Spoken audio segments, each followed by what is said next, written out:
नमस्कार, मैं हूं आपके साथ तनु शर्मा। आप देख रहे हैं नर्मदा की पुकार। आइए नजर डालते हैं आज की बड़ी खबरों की ओर। ब्राह्मणों का समाज में उच्च स्थान व सम्मान है। ब्राह्मण मंत्र का ज्ञाता है और महाब्राह्मण ने समाज व राष्ट्र को अपना सर्वस्व दिया है। कभी अपेक्षा नहीं की, फिर भी सांसारिक व भौतिक व्यवहारिक जीवन में ब्राह्मण समाज की कठिनाइयों एवं समस्याओं को सरकार के स्तर पर प्राथमिकता के साथ पूर्ण करने का प्रयास सरकार करेगी। उक्त उद्गार मध्य प्रदेश के उप मुख्यमंत्री पंडित राजेंद्र शुक्ल ने ओमकारेश्वर में अखिल भारतीय ब्राह्मण समाज द्वारा आयोजित एक दिवसीय प्रादेशिक चिंतन शिविर में विप्र ब्राह्मणों के मध्य उपस्थित होकर प्रकट किए। सम्मेलन में संपूर्ण मध्य प्रदेश के इंदौर, उज्जैन, भोपाल, सागर, जबलपुर, चंबल, ग्वालियर, रीवा, शहडोल सभी संभागों के ब्राह्मण समाज के संस्थाओं के प्रतिनिधि उपस्थित रहे।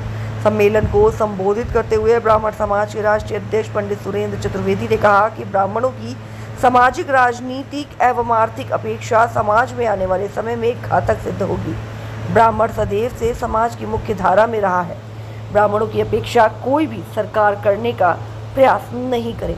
चिंतन शिविर में 10 सूत्री मांगों को लेकर उप मुख्यमंत्री श्री राजेंद्र शुक्ला को ब्राह्मण समाज की ओर से प्रधानमंत्री एवं राष्ट्रपति के नाम एक मुख्यमंत्री के नाम संबोधित ज्ञापन भी प्रस्तुत किया गया, जिसमें मुख्य रूप से हाल ही में माननीय सर्वोच्च न्यायालय के दिल्ली द्वारा SC/ST वर्ग में क्रिमिनल के निर्णय को लागू करने तथा सर्वोच्च न्यायालय का मेट्रो सिटी एक्ट में दिए गए पूर्व निर्णय को लागू करने, EWS में आरक्षण विसंगतियों को दूर करने, EWS प्रमाण पत्र अवधि बढ़ाने तथा प्रमाण पत्र के शर्तों में संशोधन करने एवं शिक्षा क्षेत्र में EWS के गरीब छात्र छात्राओं को अन्य वर्गों की भांति ही परीक्षा फीस के साथ व्यावसायिक परीक्षा की फीस, यात्रा भत्ता आदि में भी सुविधाएं दी जाए। श्रावण आयोग का गठन किया जाए। राजनीतिक क्षेत्र में पंचायत, नगर निगम, स्थानीय निकायों, विधानसभा एवं लोकसभा में अनारक्षित सीटों को केवल सामान्य वर्ग के लिए ही घोषित किया जाए। शासकीय सेवा में पदोन्नति में आरक्षण समाप्त किया जाए तथा मंदिरों का सरकारी कारण समाप्त किया जाने संबंधी प्रस्ताव ध्वनि मत से पारित कर शासन को अनुपालन हेतु भेजे गए। मध्य प्रदेश की सरकार भी यह करे कि संपत्ति का क्राइटेरिया इस EWS कोटे से हटाने का प्रयास करें। मैं बहुत ज़्यादा न कहते हुए आज का यह जो चिंतन शिविर है, हम सबका चिंतन इसी बात पर हो कि ब्राह्मणों का कल्याण कैसे हो, ब्राह्मणों का उत्थान कैसे हो, और जो वर्ग आपके साथ पूरी ताकत के साथ हमेशा खड़ा रहने का प्रयास करता है, उस वर्ग का संरक्षण आपकी तरफ से कैसे हो, यह चिंतन करने का विषय हम सबके बीच में यहाँ पर है। और इसलिए आज हम सब यहाँ पर बैठे हुए हैं। मंदिरों की बात होती है, आज इस मंदिर के इस पवित्र धाम पर आप बैठे हुए हैं। मंदिरों का सरकारीकरण होता है, आपसे जुड़ा हुआ वर्ग है पूरा। और ब्राह्मण अपनी आजीविका कैसे चलाएगा, पुरोहित अपनी आजीविका कैसे चलाएगा?